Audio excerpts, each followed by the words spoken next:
नमस्कार। भव्यासरी न्यूज से मैं नूपुर। बिहार की राजधानी पटना के पालीगंज अनुमंडल के विक्रम में रविवार दोपहर एक बहुत ही दुखद घटना घटी। या यूं कहा जाए कि एक घटना को अंजाम दिया गया, जो अंजाम काफी पीड़ादायी लगा लोगों को। सैकड़ों लोगों की भीड़ वहां पे उमड़ी, जहां निशा नाम की एक महिला ने इस घटना को अंजाम दिया। पुराने कुएं में वो खुद कूद गई और उसके बाद उतना ही पे रुकी नहीं। इससे पहले ही जैसे वो गुस्से में घर से आए, लोगों को पता नहीं चला। लोगों को ये समझ में आया कि वो शौच के लिए, चूंकि गांव में अक्सर महिलाएं शौच के लिए बाहर जाती हैं, वहां पे कुछ लोग भी थे यानी जेंट्स थे, तो वो मुंह फेर लिए और कुछ वहां से चले गए, ये सोचकर कि महिला है शौच के लिए आई होगी। तो किसी ने उनको टोका भी कि वहां पे कुआं है, ऐसा नहीं कि बच्चे गिर जाएं। उनके पास दो छोटे मासूम बच्चे थे, जिनकी उम्र 1.5 वर्ष और दूसरे की 3 वर्ष थी, यानी एक छोटा बेटा था, दोनों ही लड़का था। और उसको लेकर के एक चापे कल पर जाती है और अपने हाथ पे पानी लेकर छोटे बच्चे को पानी पिलाती है। पानी पिलाने के क्रम में जब वो आगे बढ़ती है तो किसी को ये समझते देर नहीं लगता कि हो ना हो ये महिला शौच के लिए ही कहीं जगह ढूंढ रही है। ऐसे में कुछ मेल मेंबर्स थे, वो उनको आगाह भी करते हैं कि देखिए छोटा बच्चा है, ऐसा ना कि कुआं में गिर जाए, ध्यान रखने की बात है। और वो बेचारे वहां से निकल पड़ते हैं, ये सोचकर कि महिला है, अकेली है, यहाँ पे रहने की क्या जरूरत है हमें।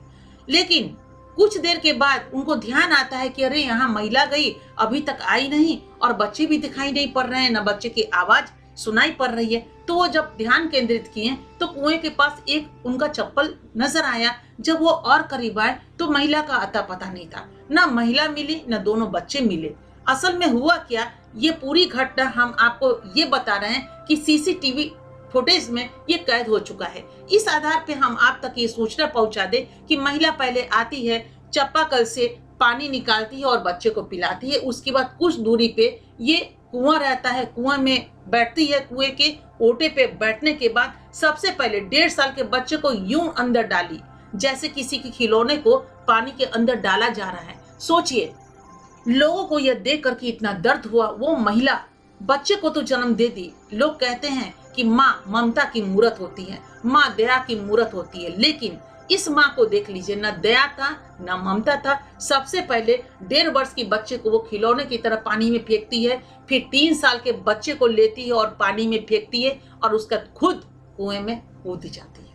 ये तो है घटना। महिला का नाम निशा है, इनकी उम्र मात्र 27 वर्ष है।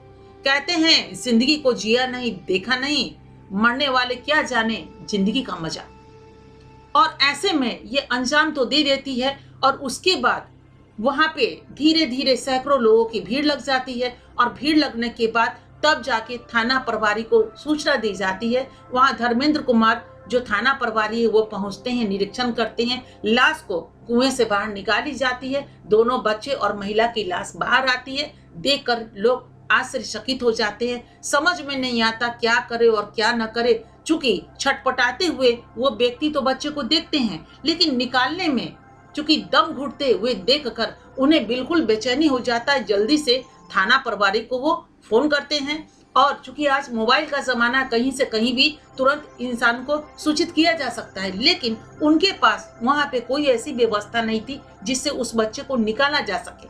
और तीनों का दम घुटा और तीनों वहां पे मृत पाए गए और मृत शरीर को ही कुएं से बाहर निकाला गया, जो आप अभी देख रहे हैं। यह भयावह दृश्य आखिरकार क्यों घटा, इसके पीछे का कारण क्या था, तो जो छनकर जो कारण आया, इससे यही स्पष्ट हुआ कि पति पत्नी में मामूली झगड़ा हुई थी। हम मानते हैं कि पति पत्नी में मामूली झगड़ा हो या चरम पे मामला पहुंच गया हो, झगड़ा चरम पे पहुंच गया हो, इसका मतलब ये तो नहीं होता कि खुदकुशी कर लिया जाए।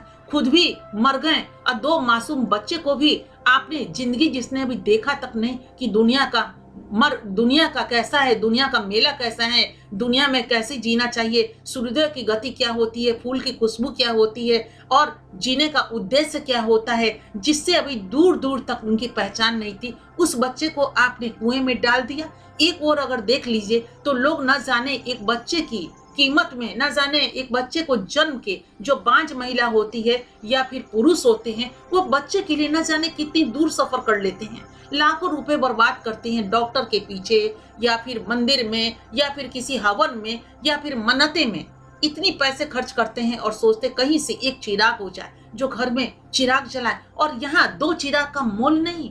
अगर आपको मरना ही था आप कुछ भी कर लेते। पहली बात, मरते वही है जो कायर होते हैं।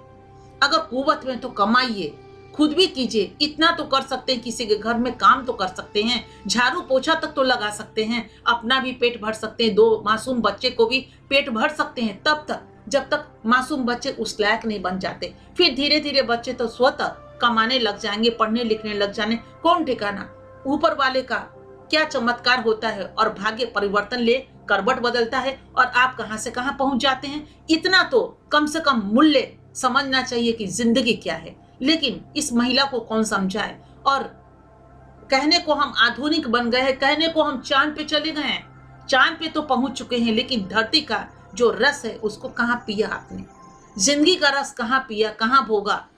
ऐसे में ये पहली घटना नहीं हो और मुझे ऐसा लगता है ये आखिरी भी घटना नहीं कहा जा सकता, जो बहुत ही पीड़ादायक है, बहुत ही दिल दहलाने की चीज है। और जहां पे ये घटना घटा वहां से 13 किलोमीटर दूर इनका ससुराल है। इस चीजों को देख करके, इस घटना को देखकर, ये भयावह दृश्य देखकर सबको रोना आया। जो भी इस दृश्य को देखा उसके मन से आह निकला कि ये कैसी कसक थी, कैसी तरफ थी। जो महिला, यानी महिला का दिल कितना मजबूत रहा हो, जो एक बच्चे को, जिसको एक माँ जन्म देती है, 9 महीने पोषित करती है, उसके बाद ये जन्म देती है, वो महिला कैसी है जो 1.5 बरस तक बच्चे को पोषित की, और एक 3 बरस तक ये मासूम न जाने कितने चुंबन लिए होंगे, कितने झूले झुलाए होंगे, कितना लोरी सुना सुनाकर उसको सुलाया होगा। सारी की सारी चीजों को आपने भूल गए, सारा चीज आप भूल गए, दरकिनार कर दिए, ताक पे रख दिए। अरे पिता के पास छोड़ देते बच्चे, अपने मायके वालों के पास छोड़ देते, निकल जाते। बहुत से ऐसे आश्रम है, बहुत सी ऐसी संस्था है जहां आप जाते और अपनी जिंदगी को जी पाते। लेकिन आप भी गए, अपने 2 मासूम बच्चे को भी ले गए। अनाथ आश्रम बनी है, बहुत लोग बच्चे के लिए व्याकुल होते, उनके गोदी में आप डाल देते, उनकी झोली में बच्चों को तोहफा स्वरूप आप दे देते और खुद निकल जाते सफर के लिए। आप बुद्धिमान थे, पढ़े लिखे थे, जरूर आज की ग्रामीण महिलाएं भी पढ़ी लिखी होती है, इतना नहीं कि बिल्कुल, चूंकि 27 साल अगर उनकी उम्र थी तो समझा जा सकता है कि 8th 9th तक भी उन्होंने शिक्षा जरूर ग्रहण किया होगा। तो ऐसे में आखिर महिला खुदकुशी करती क्यों, या फिर उसके पीछे का जो उद्देश्य होता है, या फिर जो पति होते हैं वो इस तरह का अंजाम क्यों सामने लाकर खड़ा कर देते हैं कि एक महिला ये समझ नहीं पाती कि हम करें तो करें क्या, और अंत में उसे लगता है कि नहीं, मरना ही एक सफल अंजाम है जहां से मुझे मुक्ति मिल सकती है। और वो खुद भी मर गई, आपके 2 बच्चे को भी ले गई।